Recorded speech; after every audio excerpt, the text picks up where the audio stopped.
but from an emotional standpoint, obviously the victims are these 4 college students and their families. But do you feel for the suspect's family as well, who were at home at the time that warrant was issued and they went and captured their suspect?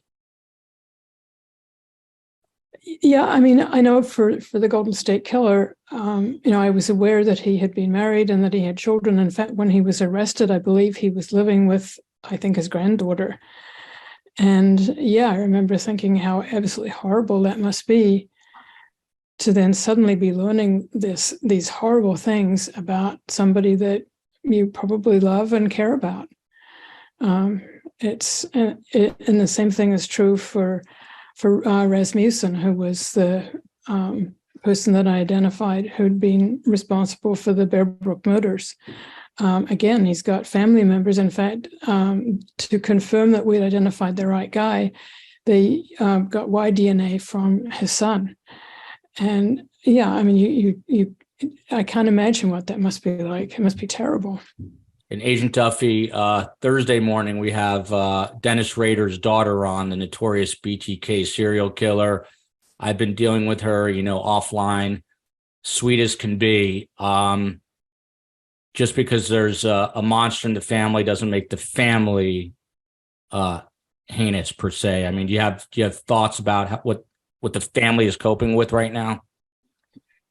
Yeah, the family of the suspect. Yeah. Well, obviously the victims' families are tortured. That is for sure. But I was speaking about the suspect's family. Yeah.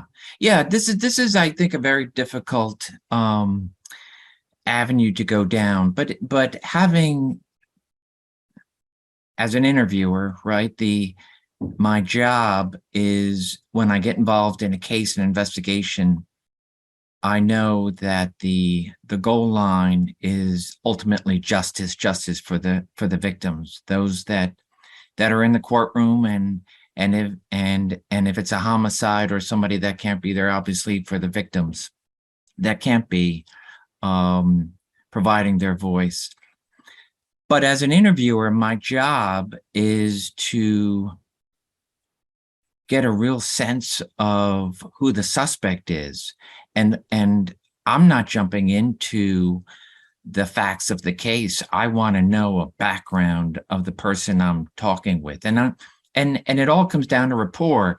And especially today where interviews are recorded, I've watched my interviews in a courtroom when I'm there befriending the suspect, and then looking in the eyes of the victims in the courtroom. So it's a difficult time, but it's a job that we know we have to take to secure, I don't want to say a friendship, but in sense of developing a real true relationship in the moments that you're going to be together, because ultimately it's getting to the truth, and that truth itself will be evidence used in a courtroom ultimately to secure a conviction.